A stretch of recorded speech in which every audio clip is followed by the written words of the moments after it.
All right, we're back for round 3 of Versus Live. I'm Todd Anderson. I'm Ross Merriam. That's Nick Miller over in the sideboard. Got it right. Oh, come on. Come on, Ross. Professional Merriam. I'm just Brad Nelson today. All right, let's start that again. Hi, I'm Todd Anderson. And I'm Ross Merriam. And that's Nick Miller over in the sideboard. You're watching Versus Live. This is going to be round 3 today, where we are battling with, I guess, Standard's best decks. We didn't really come up with like a good shtick other than these are just some great decks. I think these are I would rank these as the 6 best decks going into the Pro Tour. I mean, I don't know what order they're in. Any order you feel like putting them in. Any order's fine. I mean, I think there is a very good reason why aggressive decks did so well this past weekend in the Magic Online Championship qualifier. I think the white-based aggressive decks have a lot of legs against the Jeskai control strategies. I think that they can defeat just about anything with their nut draws because Heroic Reinforcements is such a powerful card. We never really saw you get to do it too much with it in our last round, but I think the card's very good, and I expect it to get a lot of hype and spotlight at the Pro Tour this weekend. Yeah, I agree, and I could see any of these 6 decks winning the Pro Tour. I could see all 6 of them in the top 8. And for the worry when you have a Pro Tour that's months into the format, as opposed to how we've historically seen it happen shortly after release weekend, is that you're going to get to this stale format. Everyone's just playing the same decks, and there's nothing really exciting happening. Here, I think everybody's roughly familiar with the different decks that are going on, and we might see something new. We don't know. But even if these are the majority of the metagame still, there's a lot going on in terms of how they build each one, how they sideboard for different matchups, what they expect are going to be more popular or less popular than the previous week. So even if the overarching narrative doesn't change, like the huge big picture, a lot of the details keep changing week to week. So there's a lot to look out for. Yeah. I mean, there's a lot to say about a Golgari strategy that can morph into 4 different variants from one week to another, where we start with Playcrafter, Gruesome Menagerie, and then we move to Super Planeswalker Heavy with Vivian Reed, both Vraskas, and then the week after that we go Izoni plus Doom Whisperer, kind of combo-y type thing where we just spew off a bunch of 1/1 tokens. And then we get to Carnage Tyrant plus Finality, which is the way to beat the mirror or whatever. And we just see that transition over the course of 2 weeks tops. And we get to see it play out in real time, which is kind of bananas. And that's just one color combination. The past few weeks, we saw a huge rise in the popularity of Izzet variants, which I am very much a fan of. Obviously, I've been trying to break Goblin Electromancer for a while, and it made me really upset when Eduardo Sajglik, I'm sure I butchered that. The Sajglik. Okay. Sajgalik. I can't. It's one of those two, but you were close. Sure, but when he top-aided Grand Prix New Jersey with no copies of Goblin Electromancer, what are you doing? Well, so you're playing your beloved Izzet deck? Yes. In the last match? That's what I'm playing. I'm not playing Eduardo's particular list. This is actually, I think, a hybrid of the Electromancer version and the Enigma Drake version. So. I'm playing my beloved Selesnya cards. We've still got History of Benalia, but it's the more token-heavy list with March of the Multitudes. So this is a deck that emerged very early on release weekend at the Team Constructed Open. It was quite good against the red decks that were popular there. It's faded since then. So this is a matchup that hasn't played out a ton. I'm definitely very worried about your flyers. I think you have to be the aggressor because in the end game, March of the Multitudes is going to take over. I agree. And because I have Fiery Cannonade in the sideboard, I believe. Yeah, I have 2. But the main deck game ones where if you just get a spot where you go March plus Venerary Luxon on a turn where I can't just untap and kill you, that life swing is going to make it. Even if I have 1 giant Drake, it might not be enough. I need to find a second Drake and maybe even a maximized velocity, or I just have to combo out of nowhere with a bunch of Arclight Phoenixes. So. Yeah. So I think where you want to be from your side is going to be using your early removal to keep me off of Convoke for too much value, and keep some pressure off of you, because I think I have the very early game I'm ahead. And so you want to disrupt early and then take turns 4 and 5 while I'm still trying to recover from the removal to land some threats and then close the game before I can recover from the early disruption and start landing more powerful Convoke cards. Yeah, so at least that's how game 1 should play out. But Nick, do we have any questions while we prepare for game 3? Yeah, we had one come in after Ross mentioned, in match 2, he said that the Golgari versus the Boros deck felt sort of You're up. rock, paper, scissory. Histeus asked, is rock, paper, scissors a healthy metagame for standard? And I think that's a question that comes up a lot when determining health and kind of enjoyment level in a format, is whether or not rock, paper, scissors is where you want to be. Well, I think rock, paper, scissors is bad if nothing exists outside of those 3 decks. But this is a format where there are several decks that exist outside that also rise up and down with where we are in that cycle. So like Mono Blue Tempo is a deck that is quite good against control decks and reasonable against the mid-range decks, but weak to the aggressive decks. So when we get to a point where the white decks are popular, then you don't want to be on Mono Blue. But once we get to where the control decks are popular again, that's when you want to be on Mono Blue. Even though it's not the one that driving the narrative, it's still powerful and can win. So it's a rock, paper, scissors where you have sort of 3 classes of decks instead of 3 specific decks. Like we had the rock, paper, scissors under RTR Theros standard with Mono Blue Devotion, Mono Black Devotion, and Esper Control. And there was basically nothing else. Yeah, and in that scenario, like that, to me, it's not bad. Like if the games are fun and like it is a true rock, paper, scissors with rewards in building your deck to be very heavily favored versus one as opposed to the other. But like you said, whenever one deck starts to come out on top and that kind of opens up 2 or 3 other decks in the format, that's not a true exact rock, paper, scissors. But we use that terminology to kind of signify kind of like a circular rotating format and how, like, you know, things are good some weeks, things are bad the next. Yeah, it's a loose framework as opposed to a strict framework. Right. And I think even looking at, you know, RTR as a rock, paper, scissors metagame, you take 7? a look. Sure. You take a look at someone like Tom, who won 2 invitationals in a row in that format, playing low to the ground mono red is like this outside of the rock, paper, scissors metagame. Yeah. And finding, you know, a way to beat that rock, paper, scissors metagame.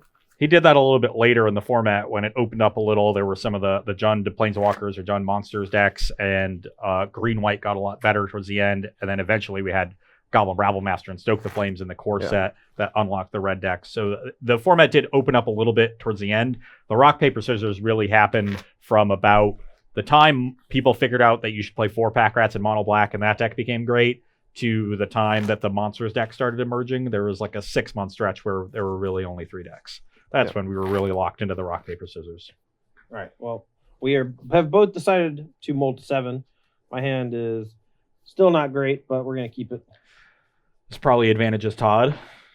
I think when both players are on 6, being on the draw becomes an advantage. All right. I'll keep the 2 lands, and you can throw anyone back. No. Okay. We'll start on 7.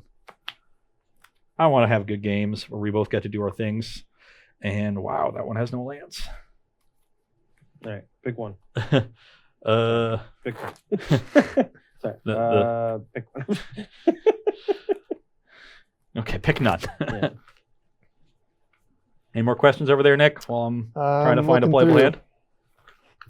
When Ross is the rough exterior of bark and officiating a wedding, he's Ross Merriam.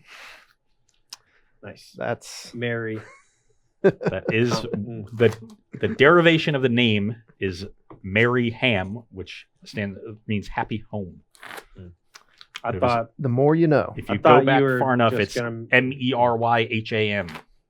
And then going back to another question where we talked about least favorite standard decks, that person also wanted to know, what's your favorite format of all time? And if it's a standard, you know, name the sets. And if it's eternal format, name like the rough year.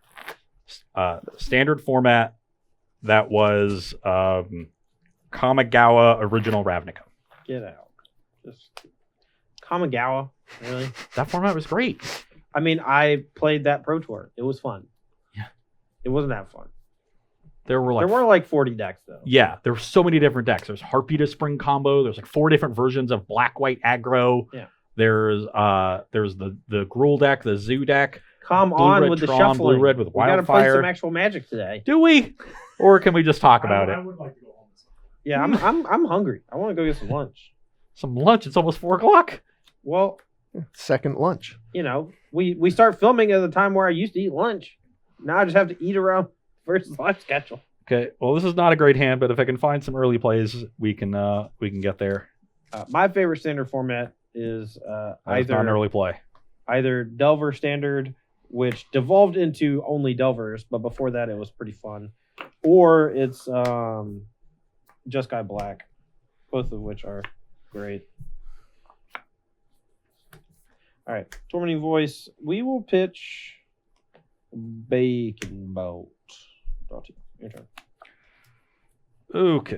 Ooh, that's an interesting one.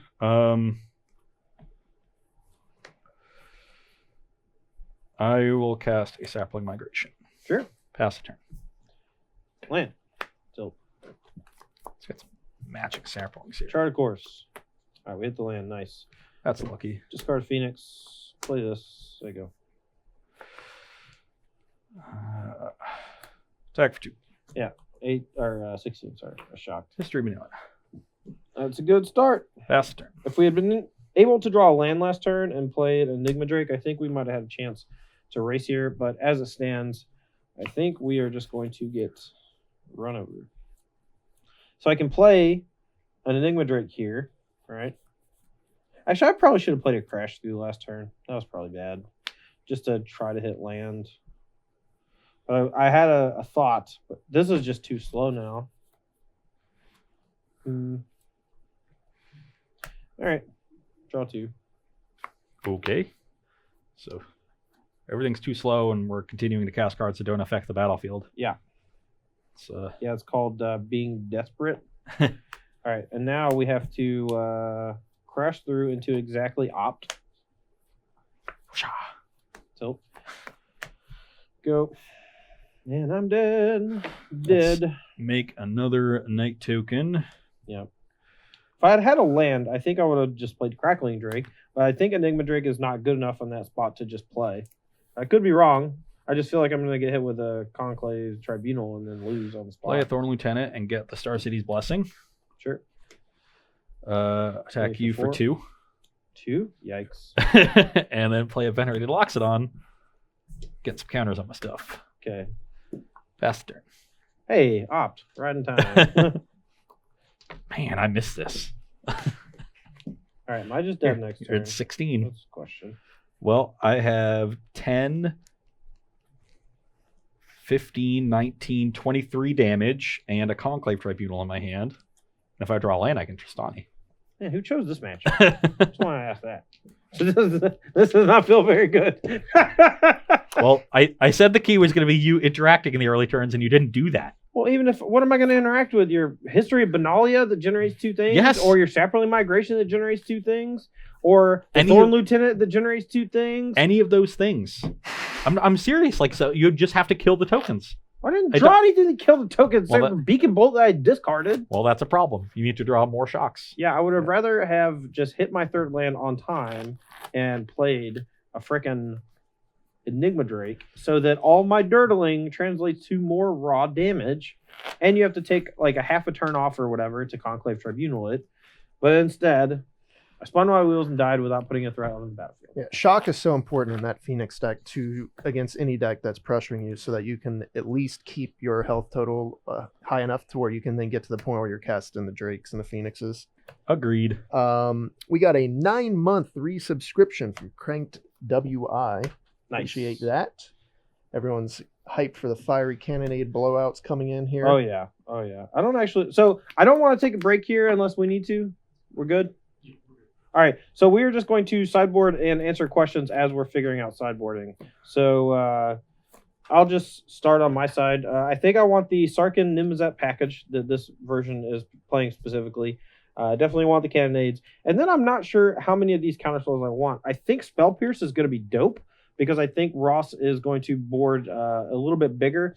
Like a lot of versions of Green and White tokens side into things like more like Vivian Reed, which is particularly good against my deck. And Disable Throw can also hit Conclave Tribunal, which is important. And it also stops March and Venerated Loxodon. The problem is I have to hold up 2 mana for stroke, so I don't know how good that is specifically. I think I actually just need to cut all of my spot removal, which sounds weird, but it doesn't do anything because all of his stuff generates 2 creatures. And if he's boarding in things that are so big that my burn spells don't kill. So I think I just need to be very combo kill oriented and not worry about lava coiling and shocking his little doofuses. I'm wondering about Nullhide Ferox. Like, even if I bring out all my marches, I have a lot of spells that card gets in the way of. I definitely want to bring in these white removal spells. They all match up well against Todd's threats. I think Carnage Timer is pretty good. It's basically as good against everything but Phoenix, Crackling Drake that can potentially trade with it, but otherwise great. I'm definitely going to trim some number of marches because Todd's a Fiery Cannonade deck. But I'm wondering if Nullhide Ferox is good. It feels good if I can not have it work awkwardly with my tokens. And I kind of want to cut Sapling Migration anyway because it's also horrible against Cannonade. Like, Yeah, I will say most versions of this deck do play more than 2. So I think Ross's fear of Cannonade, even though I only have 2 of them, is warranted. And he should board like worst case scenario. yeah. Ivan Drago, which is a Nice. great That is name, nice. is asking if a Naya deck is viable that can combine Rekindling Phoenix and History of Benalia. And I don't know if that's going to happen until we get more Shocklands. So it does sound fun. Okay, I'm just going to say this.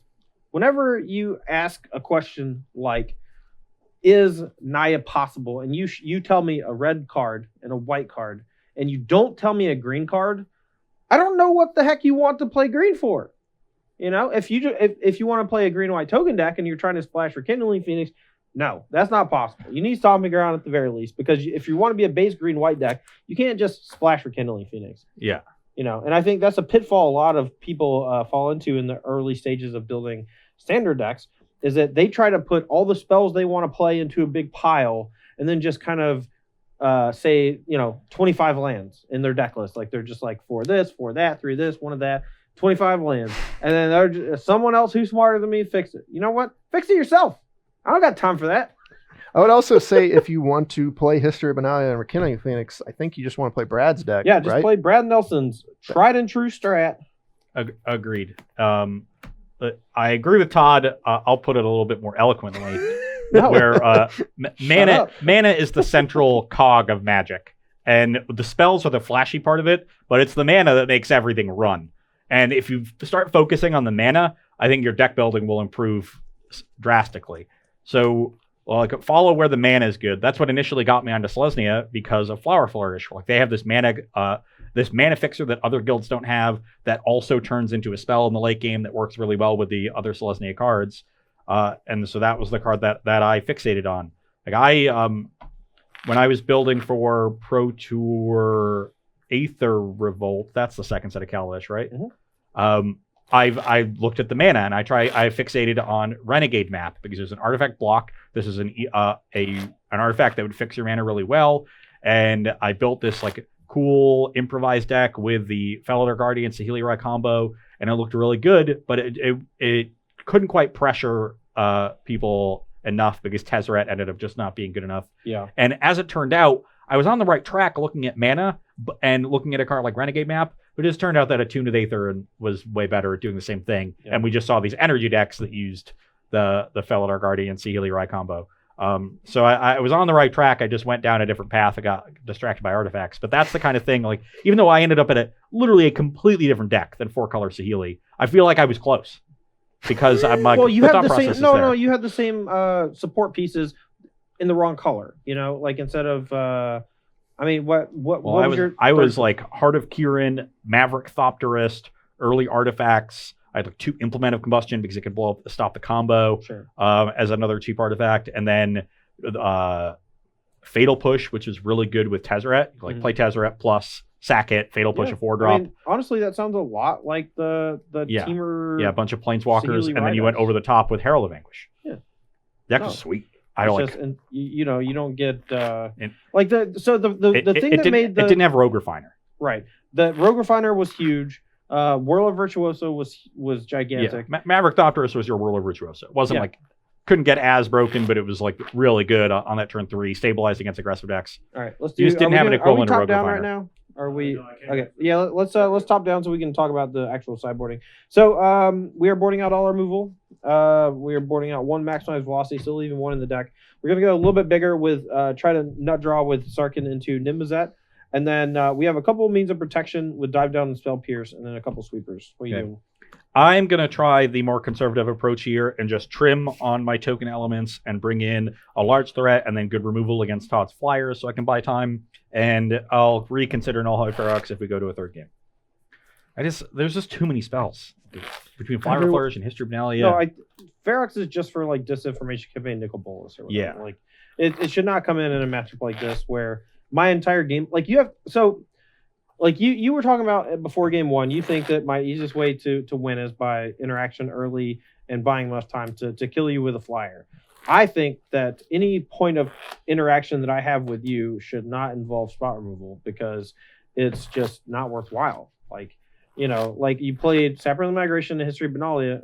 Who cares? Okay, if I kill one of those, you know, I take one less. If I kill a thing on 2, I'm not like digging for Arclight Phoenixes. I'm not actually doing anything except stalling a little bit of damage and losing on card advantage, you know, and I'm not putting any pressure on you. So I just don't think that can be a plan that I rely on. I think I just have to go super big, super fast and hope for the best. A lot of people pointing out you can't just pick your 25 lands after you pick all the spells you want to play and pointing to Ollie's deck. I think Ollie worked really hard on that mana base. I played that deck, and there were only like out of the 5 matches I played, I only had 2 games or so where I had a land enter tapped in a very crucial turn where I needed to go untapped, or I just didn't draw the right colors. Like even down to the one Gateway Plaza, like it felt right. And the one, you know, I played a second league where I tried to like fix the mana a little bit, where I just changed a little bit here and there, and I had 3 or 4 instances where my mana was wrong, and I feel like, well, maybe my version of my mana base was just worse. So I don't know. This hand is a very high optimistic draw, but if I miss, I'm dead. Okay, well, my hand has the combo, so. All right, this is for F6 value. Man phase opt. Do I keep the island or gamble for a mountain? I think I keep the island, but I hate it. Yes. Tilt. Double tilt. Go. Come on, red. Sunpetal Grove Amara. Card Good. that goes That up. is one that I should kill. You're Yeah. right. But if you draw any of the other ones, come on, deck. Come on now. All right, we are going to look for red. Do I keep the opt? I think I just bend both. That stinks. Just need red mana. Go. And Island. Ooh.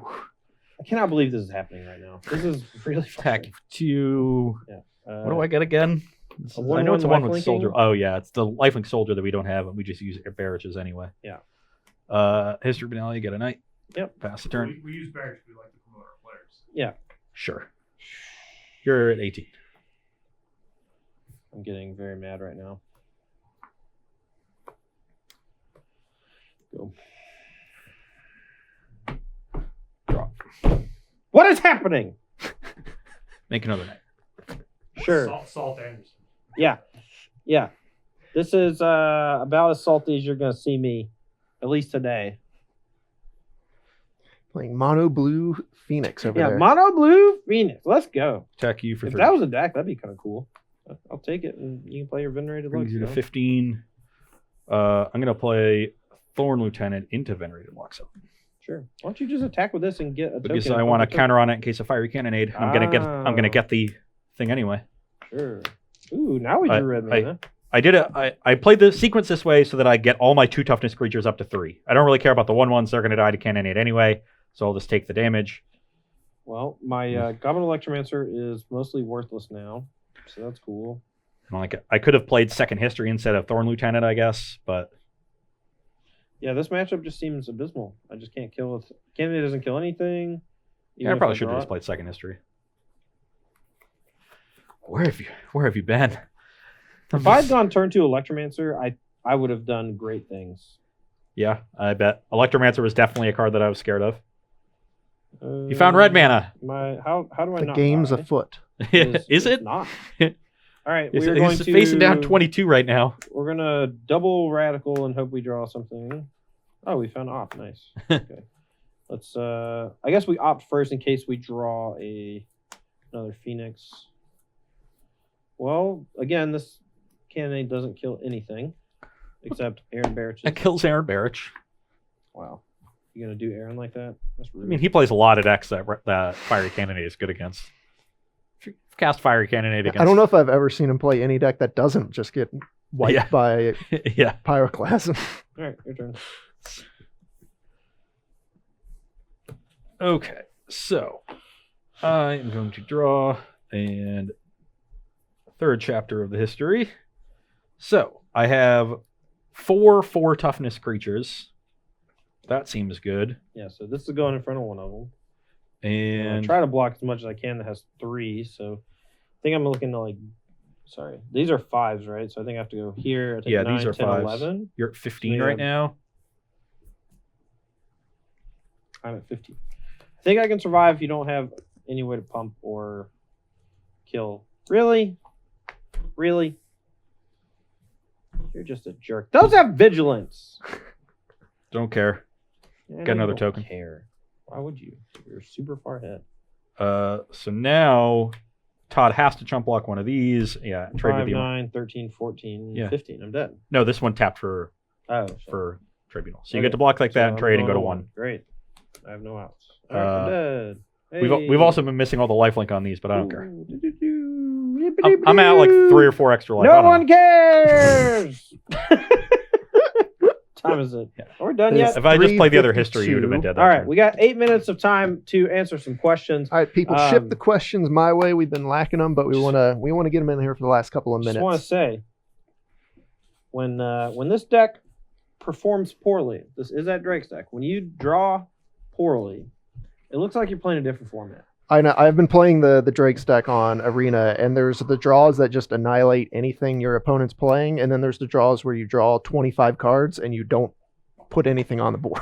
Yeah, like a lot. So my initial testing with Phoenix decks, I was not playing Enigma Drake. I was just Electromancer, Crackling, and Arclight. And whenever I would play a turn 2 Goblin Electromancer, and I would get to untap with it, your deck looks busted. Like Yeah. you get to go Tormenting Voices, Charter Courses. You get to cast multiple Radical Ideas in the same turn for 1 mana, and that lets you pitch Arclights and bring them back very easily. And your deck is just functioning on an entirely different wavelength.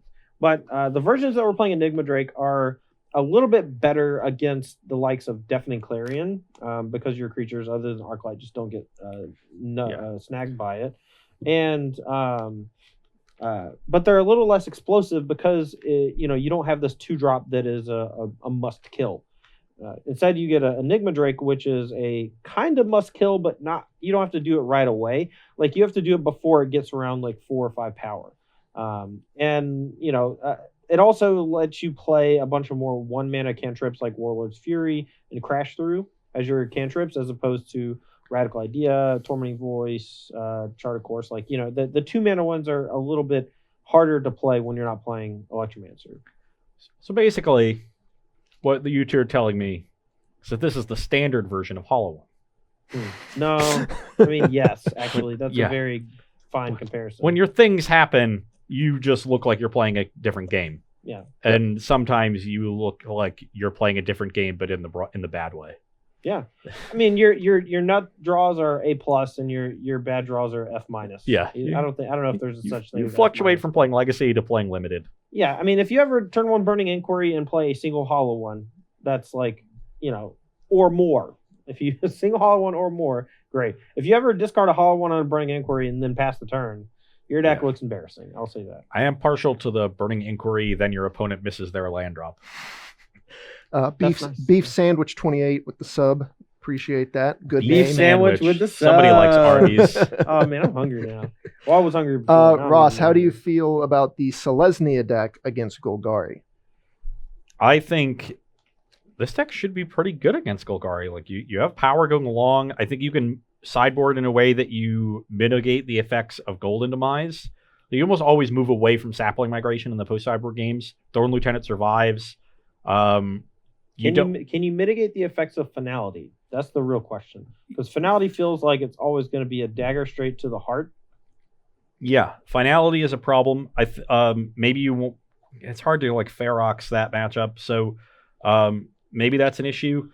And I think the main issue actually in the matchup is that all your removal is enchantment based. So that they can easily and you're going long, so the planeswalkers are going to come down and deal with your enchantments if they're good. So you have to get somewhat aggressive. And that's what I was doing with things like Conclave Cavalier a few weeks ago in an article I wrote. So like maybe the Golgari matchups aren't great, but if the format's really aggressive and the Golgari decks are more focused on wild growth walking than grinding you out, then you get better in those matchups. So I think this is just the deck that gets better as the metagame gets very aggressive, because it's a good counter to the way, not only to the aggressive decks themselves, but to the way that other decks have to react to aggressive decks. Like the control decks already have 4-manic Deafening Clarion. That's an issue. You got to work through that. But you have plenty of ways to grind a long game against them. And they're not really bringing in anything more that's good against you. Like Revitalize is bad. Shock isn't very good, except against Amara, and that's why Todd brought them out. So the extra things that control decks are going to do on top of Deafening Clarion to help them against aggressive decks are not going to help them against Selesnya decks. For both of you, how many archetypes do you think will be in the top 8 of the Pro Tour this weekend? I think a very generous line would be 4.5. I think that it could very easily be up to 6 or 7 different archetypes in the top 8. At the very least, I think if there's only like 4 archetypes in top 8, or maybe even fewer, a lot of those decks will have key differences among them. Like your Golgari decks can range from being Doom Whisperer, Zoni based, to Carnage Tyrant, to neither. And I think that the Izzet decks can be Electromancer based or Enigma based or neither. Even sometimes, I think there is the potential even for like a Sarkhan Dragon. Oh God, what's this? Dragon Speaker? Yeah, Sarkhan Dragon Speaker and Nimazet, like that 1-2 punch is pretty potent against a lot of strategies. And if someone finds like the right version of like a Jeskai deck that can do that, or a Grixis deck or an Izzet deck that can then use that 1-2 punch, that could just be an entire different version of an Izzet deck. Even the Selesnya decks, they're all History Benalia based, right? But like you can go harder with the Cavalier, the 4-drop. That one seems pretty sweet. You can go heavy tokens, you can go angels, you can go explore. Yeah. A lot of different ways to go with that. I'll say I'll take the over on Todd's line of 4.5. I was thinking in my head 5 or 6 when Nick asked the question, so I'll take the over.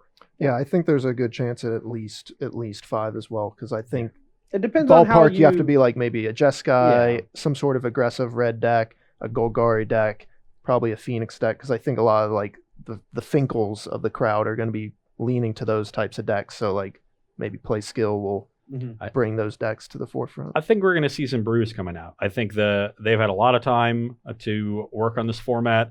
I think the progression in tournaments that we've seen has followed a pretty logical path, but they haven't strayed too far from the things that we all thought were powerful going in, and nobody has really come out with a good build of something off the wall. And Todd noted like something like Primal Amulet, and these engine cards you can build around. Ollie's been building with Lich's Mastery, so I could see decks like that, and maybe somebody figures out Dimir in some way. Yeah. However that's going to be built, because that's really the one guild that we haven't seen at all. So there's still some space left to be explored, and I'm sure the pros that are playing this Pro Tour have been exploring it. So I think we're going to see a couple different brews and then a good collection of these decks, because none of these decks have ever been on top for a significant portion of time. Yeah, I mean, Golgari was in first for a while. Like there were 2 or 3 weeks. So many different builds. Right. There were, but I'm saying like it's hard for a lot of people to grok the fact that the same deck can be built a number of different ways and still be considered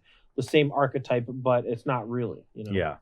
And I think that it's important to be able to differentiate the differences and what those differences mean for the deck and why people are making those choices in deck building. What it means for how you approach them from other different matchups in the metagame. Yeah. And sometimes you have to approach them very differently. Yeah, I completely agree. That is going to be all for us today, I believe. Yes. Got any more questions? 4 o'clock. I think we can wrap it up. Pick who's going to win this Pro Tour, or who you think could be a lock for the top 8. I'm going to pick Brad. I actually think this is a great Brad Nelson format. I don't think he's going to win. I think he could very easily top 8. in the last 5 years or so, there have only been a handful of standard formats that that what I would say cater to a Brad Nelson's tried and true strategy of deck hopping from week to week, where the format changes in such a way and he's just on top of the metagame over and over. He had a lot of success with the overpower strategies of like Teamer Energy, Sahili. Like he just always shines when it comes to standard, but I think he is most comfortable and most at home in a rotating standard format, and I think he's going to hit the nail on the head and get right to the top 8. I think he is also very good at identifying what we were just talking about in what the different Golgari builds mean for how he needs to approach it. Mm-hmm. And he's also good at identifying what plans his opponents are on based on things he sees in game 1 and things of that nature. Those little things, he's good at getting those edges. So I think Brad is a good pick, but I just want to pick there's so much variance here. I want to pick I want to pick what would be the best story, because every time I watch these tournaments, I'm just rooting for the best story. So I'm just going to pick Tom.